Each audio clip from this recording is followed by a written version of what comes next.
Hello, friends. Welcome into Pack-A-Day Live. Thank you so much for making it, especially considering we are on a different day and a different time than usual. Usually we're at 7 p.m. on Wednesdays. You may have noticed it is 7:30 on a Tuesday. So thank you so much for hanging with me and being flexible in your daily routines. We'll get to as many questions as we possibly can. Should have a full hour if we have enough questions. So definitely make sure to get those questions in, and we'll try to go to 8:30 and like I said, get to as many as possible. So let's get started right away with the almighty supreme one.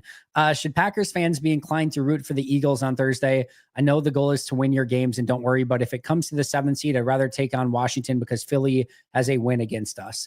Yeah, I don't know that I'd look at it that way. I think, you can look at it one of two ways. You can make the argument of, hey, maybe just let Philly win the division, right? Since you're not going to win the tiebreaker against them.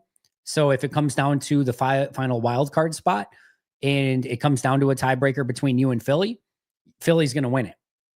So if you're looking at it from that point of view, you can make the argument of, hey, just let Philly win the division and then compete with Washington for any sort of wild card seeding, right?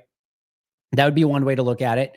You could take a look at, if Green Bay were to win the division, who do you want the tiebreaker against? Then in that case, you'd want Washington in the tiebreaker. I think at this point, you're probably just a little bit too early to sort of mathematically game out the scenarios. I don't know if the New York Times simulator is up yet. Let's see if we got it. Oh, we do. Yeah, we do. We do have it up. All right. Let me see if we can do this really quick for the Packers at 6-3. So New York Times currently has them at 77% chance to make the playoffs. If we go to week 11, if the Commanders win this game, it gives Green Bay a 78% chance to win make the playoffs.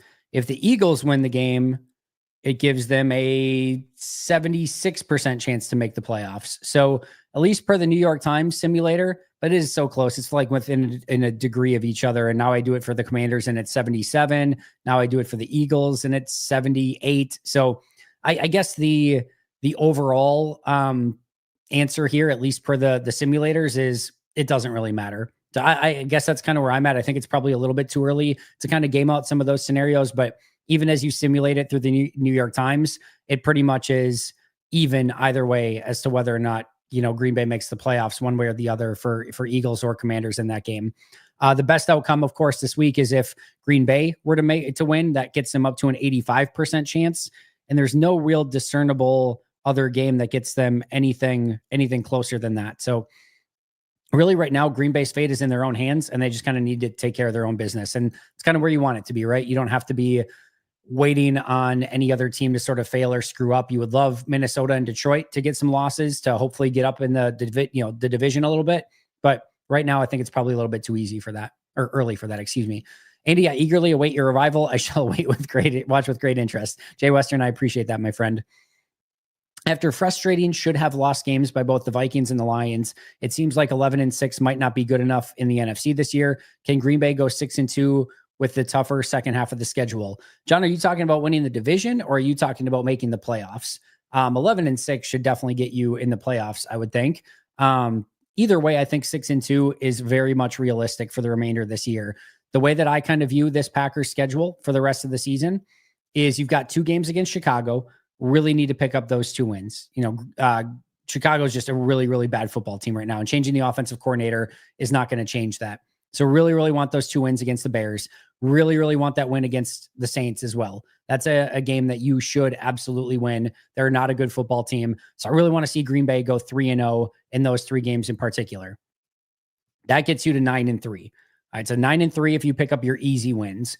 That leaves you with a home game against the Dolphins that I really like to see you pick up as well. That gets you to 10-3. Now, in your other 4 games, right? 49ers, at Lions, at Seahawks, and at Vikings, your tough home game and your 3 road games.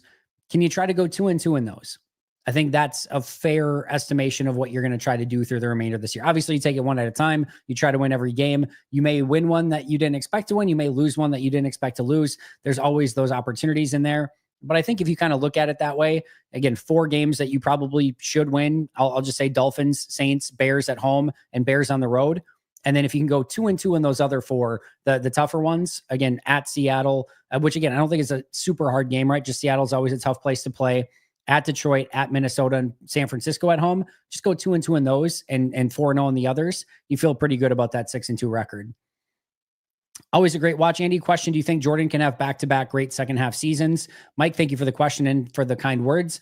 Not only do I think Jordan can have back-to-back great second half seasons, I expect him to have a back-to-back second great season.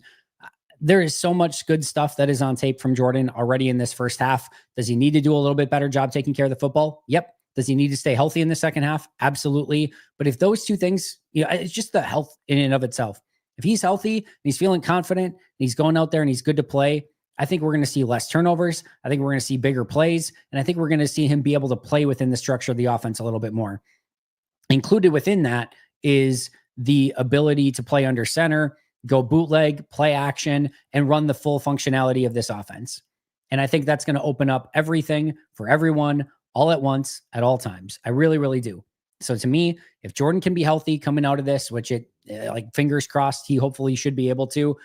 If that's the case, I very much expect him to have a fantastic second half of the season and really lead Green Bay on a offensive, I don't want to say resurgence, because they are doing really great from a statistical point of view offensively. And they're in the top 10 in points per game. I think they're in the top 10 in offensive DVOA. I think they're in the top 5 in offensive DVOA. So they're still doing well. And just get Jordan healthy, and I do expect it to take off in a pretty significant way in the second half. Gerardo, good to see you, my friend. Thanks for being here. King Kermit 01, can't wait to get the second half of the season underway. Mosby breakout year inbound, just so versatile and explosive. I'll just pump the brakes a little bit, right? Let's just see what he can do with some extended action. I would love somebody to step up, right? Every once in a while, if you're going to have a special season, right? If you're going to have a special season, I'm not saying this is going to be a special season. I'm just saying if you're going to, usually somebody kind of steps up out of nowhere. I think like Eric Walden and Frank Zombo in 2010, two players that you weren't really counting on doing anything that year that played a pretty significant role, especially Frank Zombo at the end of that year, really becoming a starter on that defense and a fairly reliable one at the end of that year. And then usually there's a random pickup. Look at Andre Rison, midseason waiver claim in 96 that nobody really saw coming, and he opens up the Super Bowl with the touchdown catch, right? How about Howard Green in 2010? Again, it's just a random big body defensive tackle that you're not expecting much from. What does he do in the Super Bowl? He gets a push up the middle, forces Ben Roethlisberger into a bad throw. It looks like I think he maybe hit his arm a little bit, or at least forced a bad throw. Nick Collins picks it off for a pick six. So, we'll see if Goody can find, and he's done a pretty good job of this in the past, maybe some random free, or maybe that's a Chris Brooks, right? Maybe it's Chris Brooks. Maybe it's, one of these other guys that he finds a way to pick up. Maybe it's a Jamin Davis. Maybe it's somebody that's already on the team that he's picked up. Maybe it's just Brandon McManus, right? It could just be that. But there's usually some sort of random player that they picked up out of nowhere that ends up playing a pretty big role. And there's usually some guy that ends up stepping up out of nowhere. So maybe this year's Frank Zombo just happens to be Aaron Mosby, and maybe he can really solidify that pass rush group and be somebody that you weren't expecting and can come out of nowhere and really make an impact for this team. I wouldn't bank on it. I wouldn't count on it, but it'd be a fun story if it did end up happening that way. How do you look at Mosby versus Cox Jr.? I would not be shocked. Don't quote me on this, King Kermit. I would not be shocked if Brenton Cox was still inactive. You still need to find 5 guys to deactivate every single week, more if you're calling up guys from the practice squad. And even Aaron Mosby, right, when he was like that next guy, was still only getting like a couple snaps. So I'm not saying I don't think it's a guarantee that Cox is just all of a sudden called up, because he's not a special teams guy. I think Aaron Mosby is definitely the leader in the clubhouse to be that number 4 guy. So you look at that. He is somebody that can play teams. He can rush the passer. He can be that edge rusher that you drop back into coverage if you need to. So to me, he's the one that's going to take that 4th spot. And then the question is, do you need a 5th? Do you activate a 5th? And if Brenton Cox, you feel like, can give you something, whether it be on rundowns, whether it can be as a pass rusher, I don't think it's going to be on special teams, but he's going to have to earn that and get on the field to kind of prove his worth. Otherwise, if he's not playing teams, it's kind of tough to activate that 5th edge rusher, especially when you have guys like Carl Brooks, who you can kick outside. If all of a sudden there is an injury, you can kick him outside and there's no real issue there. He'll take the spot. And you could probably experiment a little bit with Quay Walker in that spot too, if you wanted to. So I don't know. I'm not sold on the fact that even with Preston being gone, that Brenton's going to be active. And a lot of times, by the way, early in the season, they would deactivate Mosby and Brenton Cox and only go with 4 edge rushers. So we'll see what they do in this first game. We'll see what the injury situation looks like. But if everyone's healthy, I think there's a good chance that Brenton Cox is still not active on game days, primarily due to special teams and just not needing a 5th edge rusher. So to me, this is going to be Rashawn Gary as your primary. I expect Enigbari and LVN to get an increase in snap counts, and then Aaron Mosby really to take over as that 4th defensive end. And I think it just makes sense. He's a little bit more explosive. They can give you that guy in coverage. And then I also think he gives you more in special teams. So to me, it's Aaron Mosby right now. Hey, Pack-A-Day podcast is out. Yes, the Pack-A-Day podcast is out. We're live right now. We've got the Pack-A-Day radio show. The brand is alive and well, and that is all thanks to you guys. So thank you so freaking much for being a part of this every single day and making Pack-A-Day part of your daily routine, because it definitely means a ton, and the support goes a very, very, very long way. So thank you guys. Do you think we will see both Mosby and Cox moving forward, or just one? John, we just answered that question for you. But I do think at some point, right? Like, you didn't put Brenton Cox on this team as a redshirt guy for a year and a half just to never break that glass and say, let's see what he's got. So at some point, it just feels inevitable that he gets some opportunity somewhere in some way.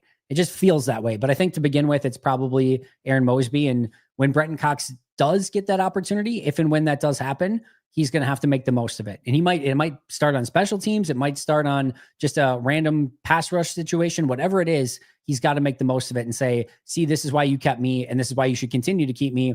Because if he does get that opportunity after a year and a half of basically redshirting him and giving him these opportunities to grow, if it's not there, if it still doesn't click, it might just be it. So when he does get those chances, definitely going to have to take the most of them and really make the most of those opportunities. This is the game for the Packers to come alive. I agree, David, but I also don't want to talk about it like they were dead, like they're a 2-7 team or something like that, right? They're 6-3. They're a top 10 offense in football. Their defense is one of the best at causing and creating turnovers. Like, this is still a darn good football team. I know all of the bitter taste in our mouth from that last game against Detroit. So I want to push back a little bit on the, like, they're going to come back alive from the dead or anything like that. I do think that this is a game that's a perfect come out of the bye week, get right, get in a rhythm, and hopefully maintain that rhythm as you get to San Francisco the following week and then really into the meat of your schedule. So that's what I want to see from this team, is a much more efficient brand of football, not having the mistakes, and just playing clean, effective, efficient offense and getting those turnovers again on defense, and really limiting a Bears offense that can't do much of anything right now. So I agree with you that it's a great first game coming out of the bye. And I do think their offense hopefully gets in a rhythm in this game. Although Chicago's defense, very, very good. But even still, I think that this is still a very good Packers team that played pretty good football over the first half. And now hopefully they can just get a little bit more efficient and in rhythm in the second half. Dan Guessford, thank you for the super chat. The Jets asked for Karen Rodgers, and man, did they get what they asked for. All right. We'll just put it this way, Dan. That trade went about as horribly as any trade could possibly go in the NFL. You gave up everything. I shouldn't say that. It's not like they traded like 3 years of first round picks or things like that, but they gave up a lot of draft capital, a ton of salary cap space, fired their coach, made additional trades to go get his friends and guys that he wanted to play with, like Davante Adams. And it's a unmitigated nightmare. They are worse this year than they were with Zach Wilson a season ago at the same time. It doesn't get much worse than that, unless you're the Chicago Bears, in which case it might. But the Jets and Bears are, the Cowboys too. Like, it's kind of like not a worse. I mean, you would like to maybe see Detroit and Minnesota not doing as well. But if you're the Packers and you're 6-3 and you're watching the Cowboys, the Jets and the Bears just kind of implode all at once, it's not the worst thing in the world, right? But it's disappointing on certainly a multitude of levels, because I think from an NFL standpoint, the Aaron Rodgers thing in New York would have been just good for football, right? Just to kind of see him do well and what he could do with that team. Obviously in a premium market, you don't get any of them last year in 2023. And then it's a complete lost season in 2024. So you certainly got the drama. You certainly got the train wreck, but we didn't get good football out of it, which is a bummer as an NFL fan. And certainly as an Aaron Rodgers fan, Davante Adams fan, anyone that's out there that was cheering to see some magic rekindled, we're getting a player here or there from Rodgers to Davante, but it's certainly not been anything that's been able to overcome the complete atrociousness of that entire team.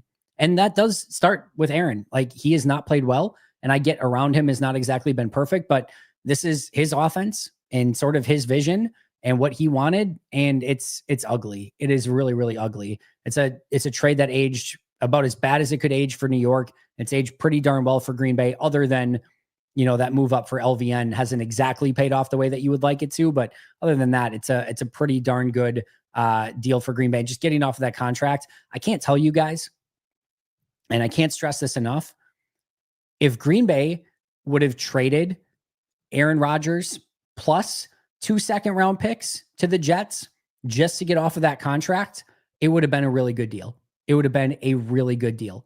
The fact that they didn't have to give up anything and got draft capital and moved up in the first and a couple second-round picks and everything like that out of it, is a unbelievable, unbelievable deal. So nightmare for the Jets. Was definitely a good deal for Green Bay. That could have been better if maybe that LVN pick looked a little bit better right now, but a long way still to go for LVN.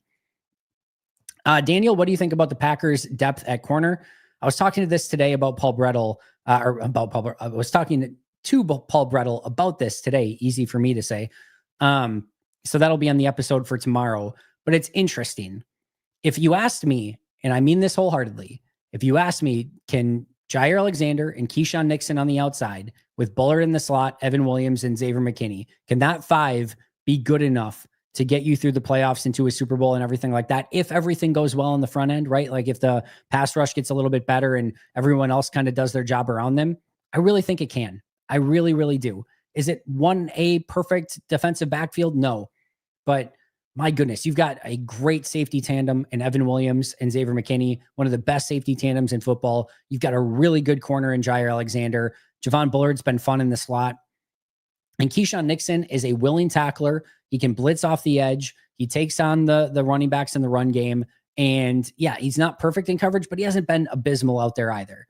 So I think you can absolutely win with that group at corner.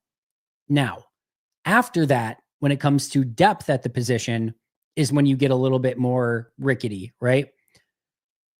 If Jaire goes down, it to me it's just done. If he can't play come playoff time, you might be able to get through a playoff game, but you're not getting through 2-3 playoff games in a Super Bowl with no Jaire.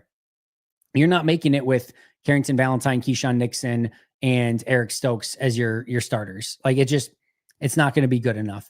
So they need to stay healthy. Specifically, Jaire needs to stay healthy. If Keyshawn goes down and you put in hopefully Carrington Valentine in that situation, no big deal. And again, even if Javon Bullard were to go down and you had to put Nixon back inside and Valentine was on the outside, I think you can get by with that. But Jaire's the one that I just think you cannot get by without it. Same thing with Xavier McKinney, and I would argue even the same thing with Evan Williams at that point. I think those 3 are going to be paramount to your success. But I think you can get by with Javon Bullard and Nixon at the other spots. And then the other thing is, it has to be Carrington Valentine ahead of Eric Stokes. I don't know what we're doing with that decision. It hasn't been close. Valentine has played much better when given any opportunity. Valentine last year was better than anything we've seen from Eric Stokes in the last 3 years. Carrington this year has been anything we've seen from Eric Stokes in the last 3 years. I don't get it. I honestly, sincerely, you guys know me probably well enough, or, for anyone that's been here for any period of time or listened to me talk about the Packers period, I can usually make a pretty damn good case, or at least like give you an idea of like, hey, I don't agree with this, but I can see maybe what they're thinking. I got nothing. I have no idea. I have no idea what it could possibly, like even when Josh Myers was playing bad last year, and I'm like, yeah, they can say he's playing his best football of his career as much as they want. He's not. But even then, I would say, listen, the checks and the rapport with Jordan Love and all the things that he's doing to make sure everyone else is on the same page on the offensive line is massively important. I could see why maybe they want him in there. Like there's things like that. I can usually always give you another side of the story and say, this is probably the reason. I have nothing on why Eric Stokes is ahead of Carrington Valentine. Like not even a hint of an idea, of a concept, of anything. I don't get it. I really don't. So that to me is the tough one. If it came down to Stokes and Valentine, I don't even know what I would choose in that situation. I think I might go with Valentine. At least that's a little bit more of like all right, I can see what they're doing. But when it comes to Valentine, who hasn't been perfect, by the way, I'm not saying he's like this clear, perfect starting corner. By no means. But is he better than Eric Stokes in pretty much every time I've seen him? Yeah, pretty much. So that's the one that's mind-boggling. But to me, it all comes down to, can they stay healthy? And can you make that easy, simple, what seems to be a very simple swap, and put Carrington on the field and maybe get Eric Stokes a few less snaps on defense?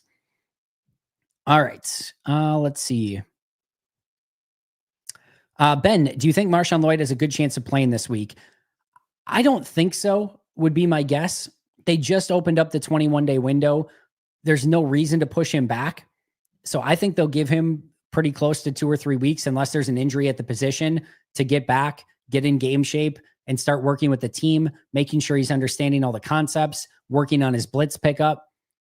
I think you give him at least a couple weeks here, because there's no real need to push him back. Even if you activated him, I don't know that he's active on game day right now, just because, again, Chris Brooks and Emmanuel Wilson have been good enough, and it comes down to pass pro.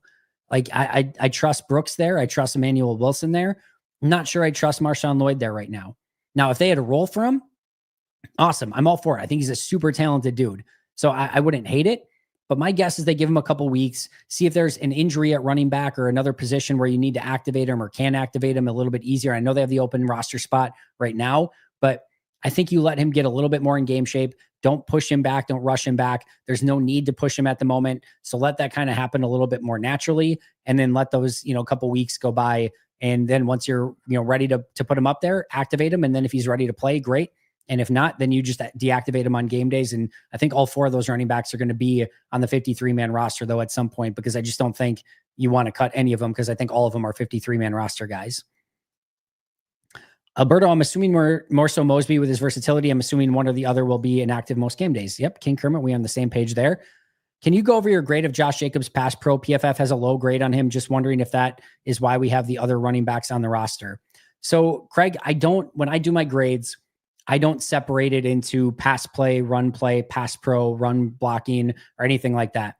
It is a painstaking process to go through everything just in and of itself. And ultimately, at the end of the day, what my goal at the grades is who had the biggest positive impact and who had the biggest negative impact. So I have not had the ability in my 7-8 years of doing this now to get that granular with it and break it down one way or the other. I can give you my overall impressions of Josh Jacobs in pass pro. I would say he's been the 3rd best of the 3 running backs so far. I think Chris Brooks is really good at it. I think Emmanuel Wilson's gotten a lot better at it. And I think Jacobs is okay at it. I don't think he's this running back that you fear being out there of like, oh my goodness, I cannot believe that they're putting him in that situation to pass pro. I think he's okay. I think you can get by with it more often than not. He usually is getting in the right spot. He's usually doing enough to get in the way, but he's not like this stonewalling running back when it comes to blitz pickups. And that's what we saw on tape from the Raiders as well. It's really no different, no change. I think he can do some things a little bit better with it, but I do think that's part of why they like Chris Brooks, especially in some of those shotgun plays, because if teams do threaten to blitz, he's been awesome. I mean, absolutely awesome at picking up the blitz. So I think Brooks is best. I think Wilson's just a little bit of a step below that. And I think Jacobs is just a little bit of a step below that. Vero, good to see you. This is where they turn it around, take care of business in Chi-Town, stay healthy, and keep that momentum going. I'm with you. Like I said, I don't know that this team needs to turn it around all that much, but I definitely think this is a great opportunity for hopefully like a 35-10 game, get things going strong in the second half, and then hopefully carry that momentum against San Francisco the following week. Gary seemed perturbed at the insinuation that this front isn't doing enough. That could be an indication of internal messaging. Does that concern you at all? Hell no. Be perturbed. Please show me something. Show me perturbed. I will take perturbed. Be pissed off, quite frankly. Go be pissed off and go find ways to impact the games a little bit better. Now, I do think part of probably the disconnect here is I think the Packers are asking this defensive front to be a little bit more of a keep things in front of you defensive line. Like, don't get behind the quarterback. Don't give any quarterback these rushing lanes. We want to keep them in the pocket. We don't want to be over aggressive. We'll let our secondary kind of clean things up on the back end. And I think they've been doing a little bit of a better job of that. I don't think they've been as brutal in the run defense category as they have in previous seasons. So I think there's some things that they are doing a little bit better that probably aren't quite showing up on the stat sheet. That being said, we know the pressure percentages. We know that when there are those opportunities to get after the quarterback, they have not done a good enough job of it. So to me, by all means, be perturbed, be pissed off, go be angry, please just go take it out on a very, very porous Bears offensive line and go get 7-8 sacks this week. That's what I want to see. And it's not just sacks, it's pressures, it's hits, it's all of it, but they need to do a better job of that in the second half. I said earlier this week, and forgive me, I'm on a lot of radio shows and different podcasts and on Pack-A-Day and on Pack-A-Day radio and on the live shows. So sometimes I lose track of where I said different things. So my apologies for that. But I know I talked about it at some point of like, to me, and I think it was maybe with Grant and Perry, the defensive end and just the defensive line in general, to me, that is it. If you cannot get pressure with 4 come playoff time to a better level that they are right now, it's a non-starter. It's a deal breaker. They cannot get to where they want to go. They cannot win 4 games come playoffs and Super Bowl with a pass rush that can't get home with 4 with any level of consistency. So to me, 1A in this second half of the season, more than the Jordan Love interceptions, more than the health of certain play. If you can't get home with 4, it makes it so insanely hard. There's not enough smoke and mirrors in the world to figure out ways to completely, get offense after offense after offense with these things that you can try to do to make up for it.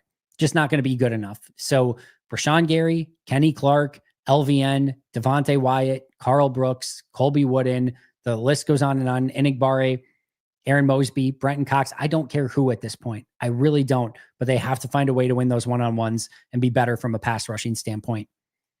How do the Lions and Vikings throw in interceptions and still win? Ben, that is the easiest answer I will have all day. They played 2 teams from the AFC South.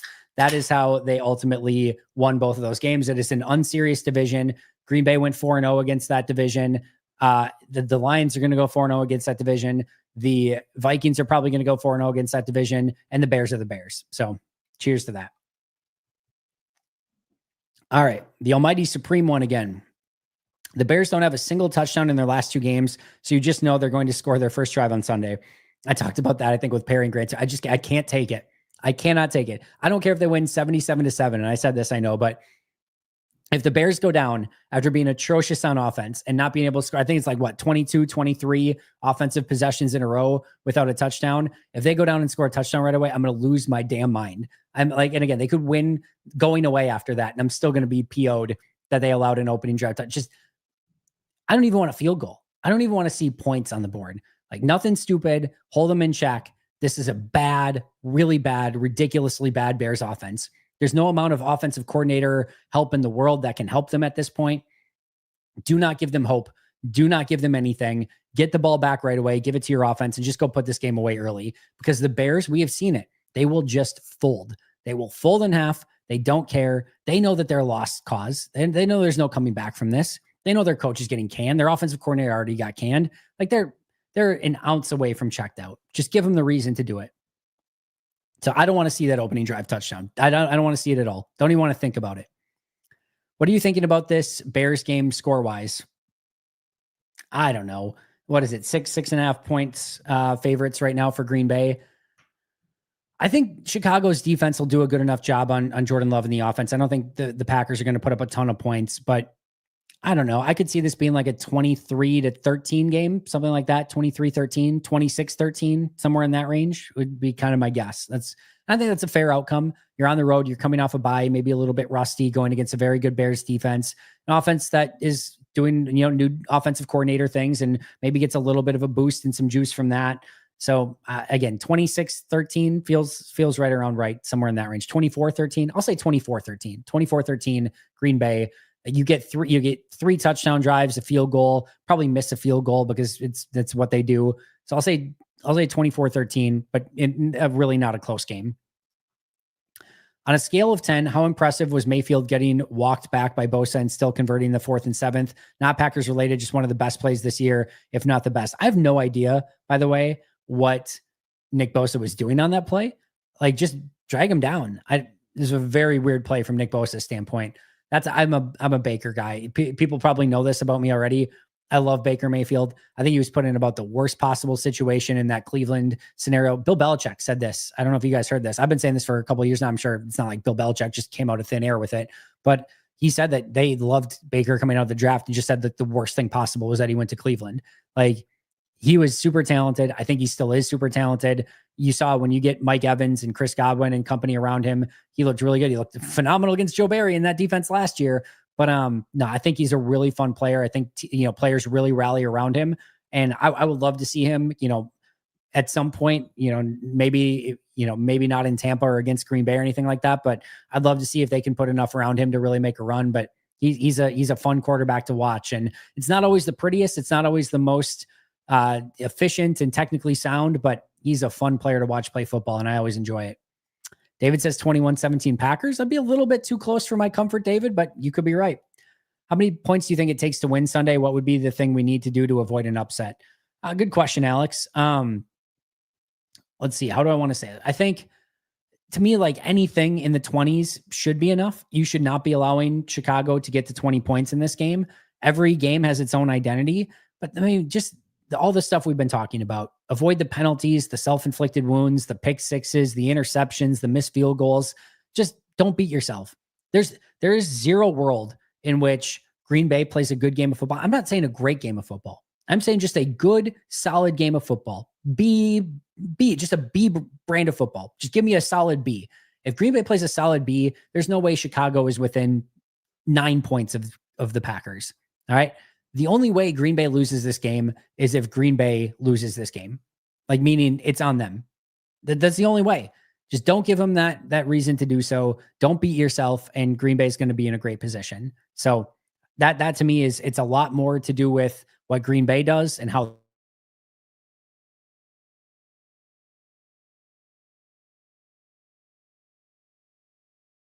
at this point. And I would definitely take Green Bay more than that, but don't trust me when it comes to that stuff. That's for sure.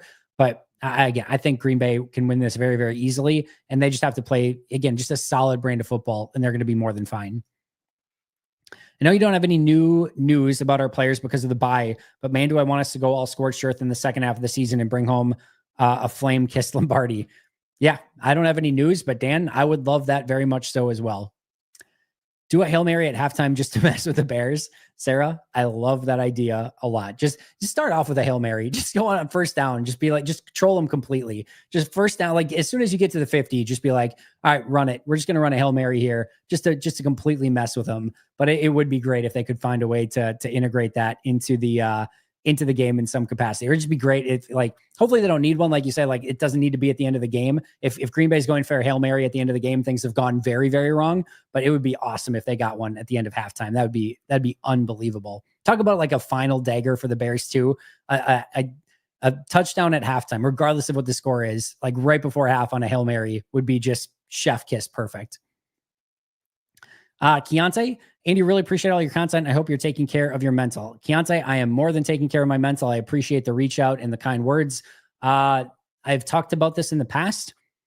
This is my constant. This is like the Packers are the thing that I can kind of always count on, that like no matter what else is going on, I always have that sort of back. Obviously my family and everything like that too is a more important one, but I'm saying like, no matter what's going on, even when it comes to family life or things like that, I always have the opportunity just to talk Packers. There's a Packer game on Sunday. There's always going to be free agency or the draft. And it's just always one of those things that's been able to kind of keep me like distracted in even whatever's going on in life. So no, things are going well. I'm super appreciative of all the support from the podcast community on just, again, you guys watching and checking it out daily, being able to do the Pack-A-Day radio show now. The brand is in a great spot. So I appreciate that, but no, in a very good spot. And I hope all you guys are doing as, well also. And yeah, and hopefully this can be a distraction for anyone. One of my favorite things to this day, and I hate hearing about it because obviously you don't want to hear anyone that's struggling with anything, but it is unbelievable the people that have reached out to me over the years and just say, you have no idea how just having the routine of a Pack-A-Day episode every single day either gets me going in the morning or is a distraction from life, or they just got bad news from a health standpoint and it's what got them through a really tough time. Like, regardless of all the other stuff, that is like the most just heartwarming and best thing that I could ever possibly hear. So hopefully you guys are all doing well. Hopefully your mentals are all in a great spot. If not, I cannot stress enough, talk to somebody about it. Do whatever you can to kind of get that right. There's nothing more important. We only get one shot at this thing. So do what you can. But hopefully if anyone is struggling, this can be a distraction from all the other crap that's going on, because there's a lot of crap that goes on in life. There's no two ways around it. Hopefully the crap is avoiding you, or you are a unbelievable crap dodger. But I get it. Sometimes it just catches up with you. It can catch up with you out of nowhere. And I think sometimes that can balance on a string, right? Where like everything's going great, everything's going great, everything's going great. And all of a sudden, just brick wall, right? So again, if this can be any sort of distraction, there's anything you guys need from me, always feel free to let me know, and take care of yourselves. Because again, we only get one shot at this, and the better people we can be, the happier that we can be. It's just going to make a world of difference. So hopefully you guys are doing well as well. And Keontae, I appreciate the shout out and the reach out there. Derek, it's Super Bowl week for the Bears. I hate it, but they better have their ducks in a row for this one. I don't see it. I really just don't. Listen, like the Patriots game was a must win against a really bad Patriots team. Like that was a must win for them to get back on track. And they weren't even close. They could not do anything. I mean, it's abysmal. There's nothing that's going right. The body language is terrible. Not picking up your quarterback off the ground when he's down, the reports that players on the team want Caleb Williams benched, firing their offensive coordinator midseason that they just hired in the offseason. It does not get much worse than this. And now they have the hardest schedule possibly imaginable for the remainder of the year. Just, you know what? This is an opportunity to completely kick them when they're down. You just got to do it. Don't give them hope. Don't give them life. Don't give them breath. Which is a very juxtaposition of the topic we just talked about. But this is football. When it comes to football, don't give them any reason to feel like they can beat Green Bay in this. They're not in the same vicinity. As much as Bears fans in the offseason will want to convince themselves that they're in the same vicinity, they're not even remotely close. They're not even in the same stratosphere. If relegation were a thing, they'd be in an entirely different league altogether. But here we are. We get to see a Bears-Packers game, and it's time for Green Bay just to go take care of business and beat some Bear booty on Sunday. What position would you draft for the Packers first round, and do you have a player you really like for the Packers in this draft? RTX Nikki D. Every single year I go into the season and say to myself, just watch one draft prospect for 15 minutes every day. Just at the end of the night before you go to bed, just draft just one for 15 minutes. Every year I have the same plan. Every year I start and I get through like 4 or 5 guys and I watch it. And then the entire craziness of the year immediately catches up. And I'm so busy that I don't have the opportunity in season to watch much draft stuff. So I've seen a few guys with very, very minimal. I could not name to you who I think Green Bay should pick even remotely. And I certainly would not make that up. As soon as the season is done, I get to go into full-fledged, off-season free agency draft mode and go full bore in that direction. But the truth of the matter is, if I were studying a bunch of the draft right now, I would not be covering the Packers the way that I should be covering the Packers in season. It's just, there's not enough time in the day, unfortunately. As much as I would love to multitask and do both and do everything all at once, I need to give the Packers season the full breadth and attention that I need to in order to cover it the right way. So that's what I do in season. And as soon as that page turns, it's go time for free agency in the draft, and we'll get after it right away after that. And I'm not saying that I won't. I'm going to still try to get to some draft stuff during the course of this season still. This week actually might provide an opportunity because I don't have to go and grade tape from last week because it's the bye week and things like that. But the opportunity presents it, I'll get there. As far as positions, I think we sort of know a lot of the positions, right? I still think corner is going to be a position that you attack. Valentine has not proved himself yet. Eric Stokes should be gone. You're not basing anything on Corey Ballantyne. Jair's not getting any younger, and that contract starts getting releasable, quite frankly, even as close as this upcoming offseason. So corner is definitely one. I know drafting corners early is a little bit of like be careful, buyer beware. It has not worked out great for Green Bay, but I think corner will be on that list. Interior defensive line, Devontae Wyatt, you've got a 5th-year option, and Kenny Clark is having a very poor year, even though you just gave him a big contract. So that is going to be one. And then you're not basing anything again based off of Colby Wooden or Carl Brooks, and then TJ Slayton's a free agent. So interior defensive line, corner. If your pass rush can't get better, if LVN doesn't show signs of life, if Enigbari doesn't step up, Mosby, Brenton Cox, or even if Rashawn Gary doesn't take that step, right? You're going to have to look at edge rusher. And I saw Dane Brugler today put out his top 50. I think there were 10 edge rushers in his top 50. So defensive end / pass rusher, defensive tackle, corner, and then depth along the offensive line. Those are probably the big ones that you're looking at going into the draft in 2025, which just so happens to be in Green Bay. Let's hope Love goes on another second half of the season heater. Jimmy, I really, really think he will. All right, we got, let's see. Vex, the decision making to continually start a not healthy Love is infuriating, and I expect the Packers to continue to make the wrong call. Vex, I just completely disagree with this one. He has been good enough to play, in my opinion, and he should have played. He deserved to play. I have no problem with him playing. He did not look like he could not, other than like when he injured himself early in the Jacksonville game, and then it took him up until like halftime, right around a little after halftime, if I remember correctly, to take him out of that game. That was the one time where he looked like he didn't play, or like he couldn't really play. And even that was like a slow burn in like where it kind of deteriorated as the game went along. I have no problem with him starting against Minnesota or after that point. I thought he looked more than fine from a mobility standpoint and a throwing standpoint. You're not going to be 100% at QB. And to me, you have the opportunity to still go out there. I thought he could make the throws. I thought he could do what he needed to do. At a couple of times, he did not get the job done when he needed to. To me, it's not just on the injury. I thought he deserved the opportunity to go out and play. He's your starter. He's your guy. He's your franchise. And you give him that opportunity 100 times out of 100 if he can go play. And to me, when I went and watched him on tape, outside of, again, that maybe quarter in the Jacksonville game where it looked like he was just really not himself out there, I have no issue with him playing. And I expect him to be healthier this week, and I expect him to play the remainder of the season. And by the way, this idea that, and I'm not saying this is you, Vex, by the way, that Malik Willis is just this unbelievable, like he would have beaten Detroit. He's like, they've done a lot to really help Malik Willis out in those games. And he's been unbelievably efficient. He's done everything they've asked him to. Malik Willis isn't in the same stratosphere as Jordan Love. Jordan Love at 60%, 50%, give me that over Malik Willis every single time. I'll take the starter that knows the checks, that knows the calls, that can get them in and out of the play, all of it. I love Malik Willis. I think he's a really fun story, but I'll take Jordan every single time. Better yet, run an O-lineman in at their goal line. I'm not sure, Alex, what this is totally in regards to. Maybe I am missing something from your previous question that I'm not recalling, but yeah, I'm not sure, Alex. So my apologies on that one. Jay Western, before Pack-A-Day, I was a blackjack dealer on a riverboat named Black Sally's Apple. It was a low point in my life. I am now a perfect man. I don't know if that's serious, Jay Western. It doesn't seem like it is, but I don't mean to laugh at it if it's real. I'm assuming there's a backstory here of something, some movie that I haven't seen or something. But Jay Western, I'm glad that you were liking the podcast nonetheless. And I see you here a ton, so I appreciate that more than anything. All right.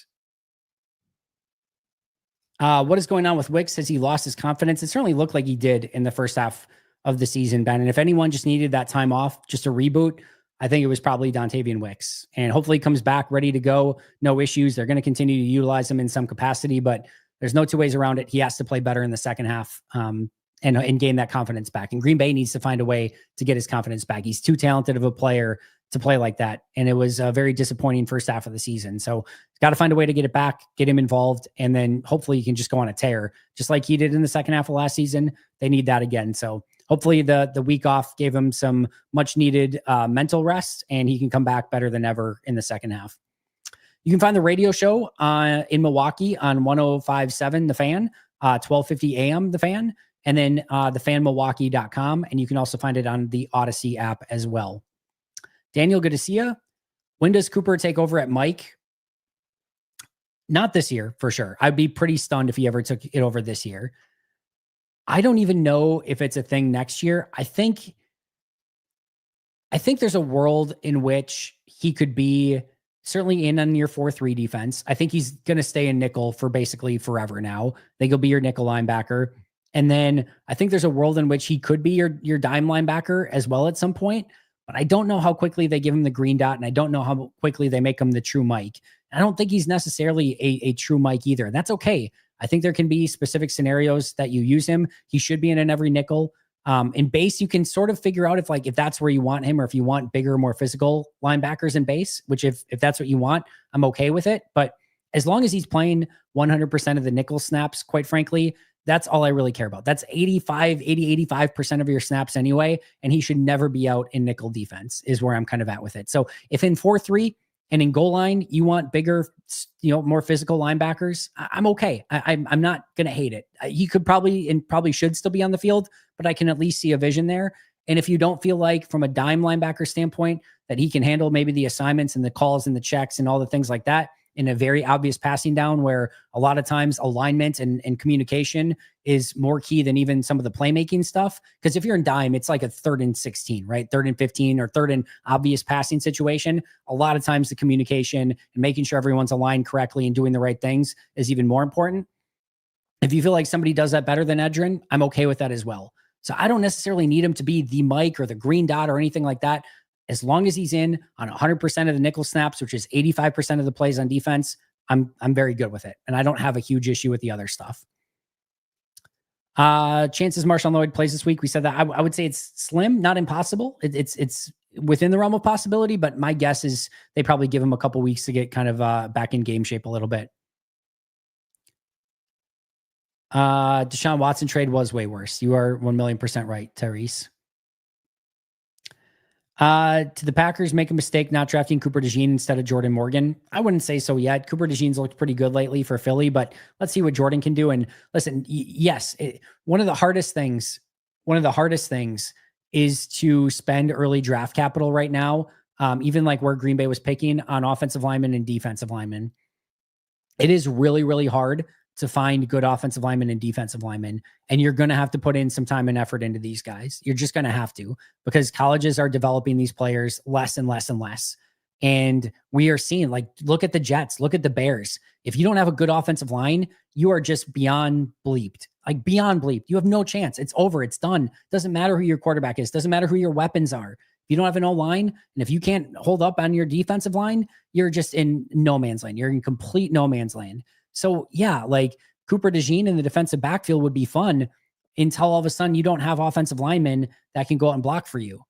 And then it becomes a massive nightmare. And you're wondering, well, why does the offense look so bad? Why can't they do stuff in the red zone? Yada, yada, yada. Like, it's because they can't block up front. So taking a Jordan Morgan, who is a solid rotational offensive lineman right now, is not the sexiest thing in the world.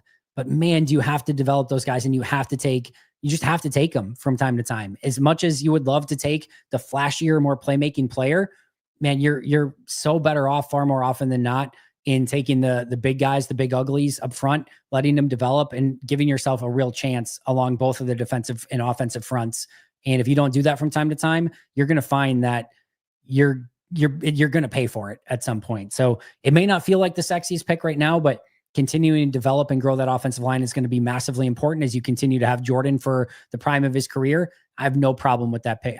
Jordan was not my cup of tea. If you guys remember from draft time, is not kind of the guy I wanted. I had more of like a mid-second round grade on him. I think for the most part, he's been fine, solid-ish so far. I'm still bullish on what he can become, but I have no problem if they want to take those players in the first round, because they're usually going to pay off more often than not. And you just have to do it, because you end up in a really bad place if you don't do those things early in the draft. What's your confidence in LVN stepping up to be the guy we hoped he could be when he took him overall at 13th? I'm not feeling super confident about it right now, Jacob. I'm not to the point where I'm giving up. I'm not to the point where I'm saying, yeah, it's done. It's over. Stick a fork in it. I think there's enough that he's doing okay at. There's some signs here and there, but it's not to the point of like, yeah, I could see him becoming a dominant player at some point. There's not been enough even flashes there, right? Usually when you start that trek to becoming a really great to dominant player in this league, there's those flashes of like, oh, all right, I see it. It's very clear and obvious of like, oh, if he just puts this together a little bit more consistently, like, look what he's going to become. We just haven't seen that enough from LVN. So I think it's going to take baby steps. I think you have to figure out something he can win with now. Can you figure out a long arm, a spin move, a jab step, a Euro step, a club move, a bull rush, something that he can use as a go-to move? It starts with something small. And sometimes it can just be one thing. And you get that one thing, and all of a sudden now you can turn that into, all right, they're expecting me to do that one thing. Now can I build a counter off of it? And you'd be surprised that once you get that one thing down, because he's a great effort guy, unbelievable athlete, pretty good against the run, his awareness has been better. Like the game, you can see certain parts of the game slowing down from a little bit. Once he gets that one thing, now all of a sudden that ball gets rolling a little more. So I'm not out on LVN. I'm not saying he's going to be a bust. I'm not saying he's a bust at this point. I'm just saying I'm having a hard time seeing a clear and obvious path to him becoming a dominant player that was worthy of the 13th pick. But I can tell you, sometimes at that position, you get that one move, you get that one go-to thing, you get that one way to beat players. All of a sudden, that can open up some doors for you. So hopefully, he can get that sooner rather than later. He's going to get more reps. Green Bay and their front office and coaching staff seems very adamant that the more playing time he gets, the more that stuff is going to unlock. We're about to find out. We're about to find out. Preston Smith is gone, and hopefully that can start to unlock him a little bit more. Let's see. What concerns me is what if Cox or Mosby go out and dominate, and it's once again the outside voices going, how are you not seeing what we are from the couch, yet you are right there and can't see it? If they go out and dominate, they're going to get playing time, right? Like, I don't think the issue with Carrington Valentine, right, is if Carrington Valentine was out there dominating, he'd be out there every play. He's fine. He's fine. I think the distinction here is that Carrington Valentine seems fine and Eric Stokes seems below average. And there's a little bit of a closer gap there. If anyone goes out and dominates, they're going to continue to get more playing time. I would see a hard case in that not happening. But could they be a step, maybe a slight step above LVN and Egbare and maybe not get that call? Sure, that can happen because you want to give your established guys, first round picks, etc., maybe those opportunities. But I wouldn't be concerned that Cox and Mosby go out and dominate. That would be a pleasant surprise if Cox or Mosby go out and dominate. How many wins can the Packers realistically win post-bye week? 7? I think 7 is realistic. I think 6 is a really good number to be at. I think that's where I kind of want that Mendoza line to be a little bit. Like, give me 6 or more. But I think 6 is fair. I think 7 is possible. I think 8, not only would 8 be, it's not unattainable. I don't want 8. You might say you don't want 8 because I don't see them going 12-0 the rest of the way, right? Like, they're going to have to lose at some point. Give me a loss in the regular season. I don't see them going on a 12-game win streak from here until the end of the year, which is probably what they'll need to do to, they're going to probably need to go 4-0 in the playoffs to win a Super Bowl. So yeah, I'm okay with a loss here that maybe humbles and makes them figure out something. But I think 7-1 is at least within the realm of possibility. 6-2 is a good number to be at. 5-3, you're probably still getting in the playoffs. So that's where I'm kind of at right now. All right, we're left off with Shane. Dragon Scale. When at trainings preseason, was Hafley spending time with the defensive line, just like with Ja? Is that his weak link? Yeah, he rotated all around and would coach different groups and talk to different groups and oversee different groups. So he's a very, very well-rounded coach. I don't see him having any major weakness, but you could tell he's a DB coach, right? Like, you could just tell he had a little bit more juice and excitement when he was coaching the DBs. It was like he was back at home. Like, he was just like, this is my spot. This is where I kind of want to be, but I've got to kind of go do all this other stuff. So when he got a chance to coach the DBs, you could tell he was kind of in his happy spot, but no, he was all over the place and kind of coaching all the different defensive groups through the course of the training camps and off season. This game is on the offensive line. Man, I think it could be more on the Bears offensive line, quite frankly. I don't think they're going to be able to block things up. Now, I think to me, it's more on the defensive line. They should go out and dominate that Bears offensive line. So to some extent, I get your point, right? Like, they have to block up the Bears defensive front and give Jordan time and get Josh Jacobs rolling. But to me, the defense should just win this one. This is one where even if the offense has an off day, the Bears should not be over 13 points in this game. Sincerely, they're that bad. They're really that bad. So go out and play your brand of football. Don't give them hope. Don't give them oxygen. And hopefully Green Bay can come out with a relatively easy win in this one. Hafley needs to already start switching Nixon and Bullard. Nixon cannot track a ball to save his life. One-on-one, he's going to lose 99%, just like the Justin Jefferson touchdown. And his latest was St. Brown. Just track the ball. If you're asking for Javon Bullard to play on the outside, that is a nightmare scenario. So I will very much disagree with that. I don't hate Keyshawn on the outside as much as apparently you do, Joe. I think there's some good things he brings to the table. You're talking about two of the best wide receivers in football in EQ and in Justin Jefferson. Both made great plays against him. I'm not saying Keyshawn was flawless on coverage on either of those. I'm not saying he's a great outside corner, but I think you can get by with him a little bit more than maybe the credit is given here. But I definitely would not want Javon Bullard on the outside. Just dropping in to say happy belated birthday, Andy. You are the best. I hope you have many more. Go Pack Go. John, appreciate that a ton. Would the change of offensive coordinator before our game be good or bad for Chicago? Because I'm not sure how it could get any worse from where it was already at. I agree with the second part of that. I don't think it can get worse. I think it probably maybe gives them a little bit of a boost, but there's not enough offensive, genius in the world, I don't think, to really get this Bears offense back on track in 1 week. It's going to be a slow burn. It's going to take time. And this is still going to be an offense that I think struggles quite a bit. Jay Western, I'm not reading that one. What would be the most Bears head coach hire this offseason? Mike Vrabel is my guess, with some random college offensive coordinator as their new play caller on offense. Yeah, they could do that. I mean, there's some bad ones that you don't want if you're Green Bay. You don't want Ben Johnson coming over from Detroit to go to Chicago. That would not be, you want him outside of the division, I think. I would personally not, I think Vrabel would actually be a solid hire for them, especially if they did get maybe a young up and coming offensive play caller that actually fit what they wanted to do a little bit more. I think that actually could work for them. I think Vrabel's a good head coach. So I kind of would not want to see that. I actually think that could make a lot of sense in Chicago. I feel like he kind of fits their mentality a little bit and probably what they need on that team, quite frankly. As much as it sounds crazy and I don't think it would happen, I still would not want to see Belichick there. Like, that would be a sort of nightmare scenario. Like, could you even imagine too, like, hey, Belichick's going to be in Dallas, right? Let's not kid ourselves. Belichick's probably going to be in Dallas, but yeah, I don't know. It'll be interesting to see. Can you imagine Mike McCarthy in Chicago? Sign me up for that. That's what I want to see. I want to see Big Mike in Chicago. Let's get Mike versus the Packers a couple times a year.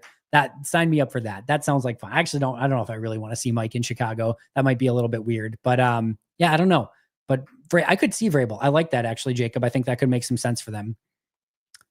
Brandon, thank you, my friend. Rob, smash that like button. Love it. Andy, I hope you are right with the Packers just really taking care of business. The only thing that holds a candle to that is doing it to the Vikings. Thanks for all you do, Derek. I appreciate that. And yes, I want to see some much better football against the NFC North in the second half. It was awful performances against Detroit and Minnesota. It's unacceptable. You spend an inordinate amount of time preparing for those teams. Got to be better than that. Can't go down 28-0 to the Vikings. Cannot go down 24-3 to the Lions. So I want to see some much better performances against the NFC North in the second half, starting with the Bears this week. Still on my Jamin Davis kick, Andy, but damn, his time at Kentucky looked good. Have you... Oh, here we go. Still good. Was he drafted as high as projected? And do you think he wasn't used where his strengths are, or if he wasn't given good mentoring? I'd have to go back and look a little bit closer. He was drafted right where he was expected to get drafted. I remember that, Dan. I'd have to go back and kind of watch to see how he's been used in Washington a little bit more. I have not done any sort of deep dive. If somebody gets added to the 53, I'll usually take the time to do a deep dive. If somebody just gets added to the practice squad, I watched a little Jamin Davis, but not enough to really comment on it too much. I do think when they moved him to defensive end, it was not the right move for him. I think putting him back at linebacker is the smart move. And I think there's a fun player there. And hopefully Anthony Campanelli and company can find a way to unlock it, because he was supposed to be a first-round pick. He was super talented coming out of college. And I think there's a good player there somewhere. They just have to unearth it. But I think a lot of it was, I think sometimes he can play a little bit too fast at times. I think we've talked about it. I don't know how many times I've said it. The number one thing that I've learned from a scouting standpoint from the time that I started up until now is that instincts at linebacker are key. They're absolutely key. You can get the fastest, freakiest, athletic dude in the world. They don't have instincts. You're behind the eight ball. You have to have instincts at that position. So maybe that's what he's lacking. Again, I haven't gone back and watched his NFL tape a ton to comment on that, but he was a freaky athletic dude. If he didn't pair it with the instincts, that's usually when you see these guys not work out. So maybe, again, Campanelli and company can unlock him, and that'd be a really nice find for Goody and friends. I want to, oh, sorry, there's a couple other ones here. Do you think Kenny Clark is injured? I noticed for a number of weeks he was listed as having a problem with a toe. I don't think so, Eugene. If it is, I don't think it's anything major, but I don't know, maybe. I don't think he's been on the injury report as of late, which means that they wouldn't, they could get fined if they didn't report it correctly, but I don't know. Kenny's been nicked up and banged up in the past, and he's gotten through it. I just think he has to kind of play a little bit better at this point. Wicks has hurt the team in the first half. I would agree with that, but I don't expect that to continue to be the case. He's too talented of a player. I do think he breaks out in the second half. I want to see Hopper snaps. Yeah, I wouldn't hate seeing some, if I'm being honest. I think he's done a nice job on teams. I guess the bigger thing, John, is if he didn't get any snaps when Quay was out hurt, I think he's probably just going to redshirt the remainder of this season unless there's more injuries, right?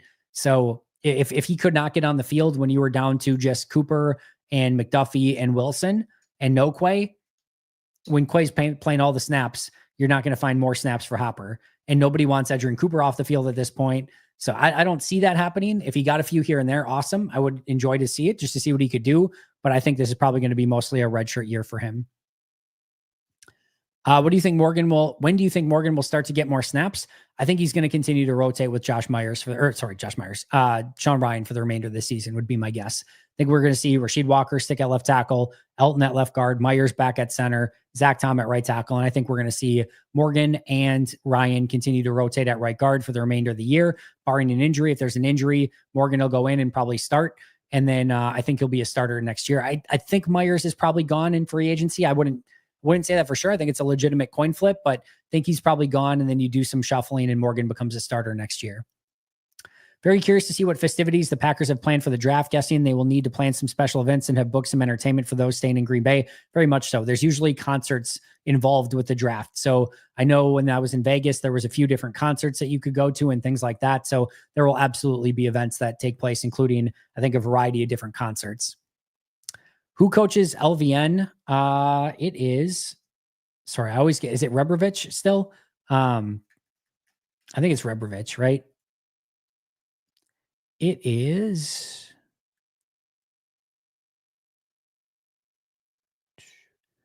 Jason Rebrovich is the defensive line coach, and then Vince Ogabasi is the assistant defensive line coach. So, yeah, Jason Rebrovich is the main one in control there on the defensive line.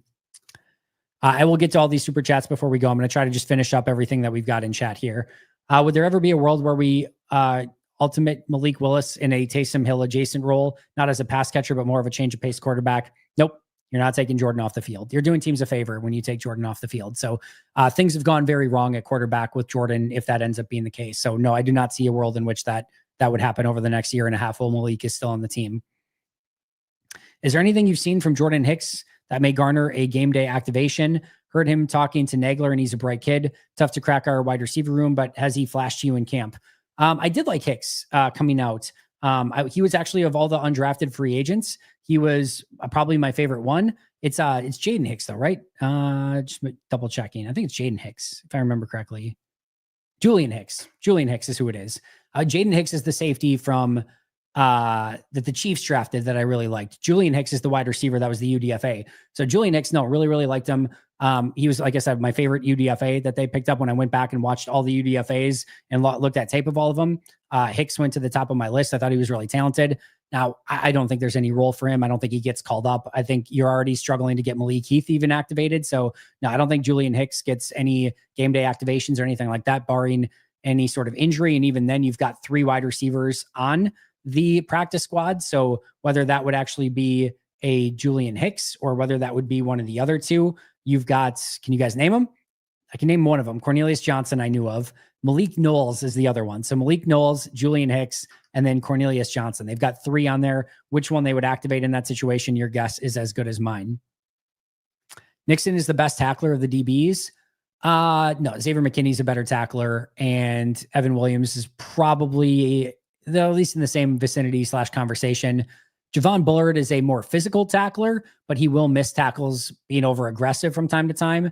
He's the best tackling corner, though, for sure. What's your prediction on the remainder of the season? I think 6-2, 6-2, and then let's see what happens in the playoffs. You had to do the super chat for it. I stay awake at night thinking about Jordan Love's groin and Jay Western. Oh, so it's not Jay Western that did the super chat. That's what Jay Western said earlier. But Randy, I appreciate you bringing that back into our lives. Packers versus Bears on my birthday weekend sounds like a garage party. Andy, swing on by for lattes and chicken wings on the smoker. I'm not a latte guy, but chicken wing sounds absolutely amazing on the smoker. So Brett, I appreciate the invite. Don't know that I'll make it by, but happy birthday to you and to many, many more. Calling it now a 5-sack Fackrell-like performance for LVN this week. All jokes aside, dude has to get going. Sign me up, Jonathan. That'd be awesome. Although the Fackrell that was 4 sacks from Fackrell, right?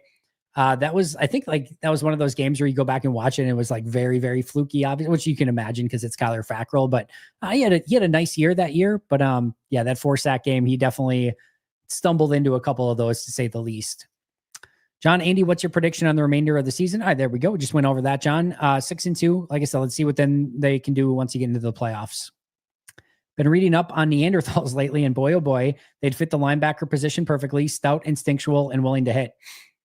Sign me up. Give me a couple of Neanderthals at linebacker. We've definitely had some numbskulls at linebacker. I don't know if that counts, but Yeah, it's always tough. It's one of the toughest positions, I think, to scout and find, because a lot of times what you get is either these players that are really great athletes that don't always have the instincts for the position, or you have these super instinctual guys that don't have the athleticism for the position. And you're just caught in no man's land of like, all right, well, if I don't have the athleticism, we're going to get beat in coverage and we can get beat down the field, and you can't get sideline to sideline, and running backs are going to outrun you. And you start getting overly concerned about that. You don't have the instincts, and you have guys like we may see from time to time that take a false step or go in the wrong direction or read something wrong, and it completely throws everything off too. So you have to kind of weigh it out, and there's no perfect answer to it. Alex, as we head out here, my super chat was in relation to the Bears fumbling the ball at the goal. Oh, yes. Give it to an offensive lineman. Who would be the guy that you would hand it to? What offensive lineman would you feel comfortable? It's not Kadeem Telford. It's not Jacob Monk. It's not Sean Ryan. It's not Jordan Morgan. Zach Tom. Josh Myers, no. Elton Jenkins, no. Rasheed Walker, no. Yeah, I don't know that there's an offensive lineman that I feel super comfortable with giving that ball to him. I would probably trust Zach Tom more than anyone, but Zach Tom's not exactly like the bulldozer guy, right? So I don't know. You know what? Just let's just stay away from that. Let's not even speak it into existence. Maybe a defensive tackle. Who'd be the defensive tackle?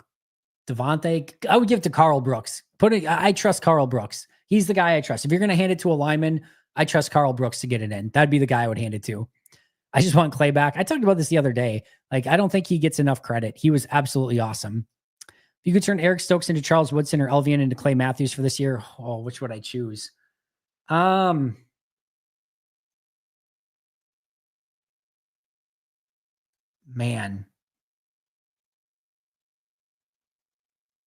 that's an impossible question.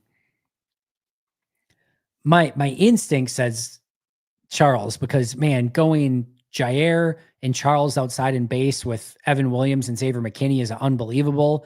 Then you put even then Charles and Bullard in the slot, Charles and Jair on the outside, or you can put Charles in the slot. But man, do they need pass rush? And prime Clay Matthews would be just what the doctor ordered for that defensive front. So as much as it pains me, because Charles Woodson's one of my all-time favorite Green Bay Packers, I'm going to go, it doesn't pain me because Clay Matthews, we talked about, he's absolutely freaking awesome. I'm going to go Clay Matthews on this one. I'll go Clay Matthews. John's giving it to Elton. I'm going Carl Brooks. Why would you turn Elvian into Clay? Not even the same position. It's the same position, King Kermit. They're both edge rushers. Now, I guess that is an interesting point to some extent. If you're saying, all right, we're going to play 4-3, Clay would not have fit perfectly as a defensive end in a 4-3. So you do need to stand him up. I guess like King Kermit, I can agree with what you're saying there to some extent. I think at that point, I might just say F it and go back to a 3-4. Just go Gary and Clay standing up in a 3-4. At inside linebacker, go with Edgerrin Cooper and Quay Walker, and then put TJ Slayton as your nose tackle, and then Kenny and I don't know, who do you want? Carl Brooks or Kenny and Devontae Wyatt as your defensive ends? I think I'm just going back to a 3-4 if that's the case, if I get Clay. So I guess if we're going that way and we don't want to change the defense up, other than that, or you know what I might otherwise just say too, just say screw it. And like, even if Clay can't play early downs or whatever, just bring him in on passing downs and just stand him up and say, screw it, just stand up, do everything that everyone else can stay the same. We'll stand you up and go. We have seen some of these guys stand up from time to time as pass rushers. So either way, you can find ways to utilize him. I'm still probably going Clay because I want the pass rusher, but it does make it a little bit more interesting with the 4-3 that you bring that up, King Kermit. Woodson for sure. Woodson with the secondaries injury problem. Fair enough. No, but Clay was they're both edge rushers. King Kermit is the point. Elvian's an edge rusher. Clay's an edge rusher. Yes, Clay, Elvian, but I mean, look at last year. Elvian was an outside linebacker in a 3-4 last year. So they're both edge rushers. Not sure if it's true, but I read that no matter what the Bears do this season, the coach is not getting fired. Apparently the GM really likes him. I don't think he should have been back this year. That'd be awesome. That'd be absolutely amazing. I think everyone's nuked. I think the GM and the coach are gone. And if not, awesome. Absolutely awesome. That's a perfect way to end it, Brett. Thank you guys so much for being here. I'm going to go read to my kids and get them put to bed, but I appreciate you guys so much for all the support. Thank you for the super chats. Members only Q&A tomorrow. Still plenty of time to sign up if you're not a member already. I will put it live to everyone once the Q&A is over. So even if you're not a member, you have the ability to go back and watch that afterwards. And then we've got the happy hour on Thursday this week at 4 p.m. rather than Friday at 4 p.m. That's probably going to be for the foreseeable future because of some soccer conflicts on Friday coming up. So appreciate you guys. Have a unbelievable rest of your night. I will see you all very, very soon. Paul Brettel and I for tomorrow's episode. For members, that's up already. But until next time, and as always, go Pack Go.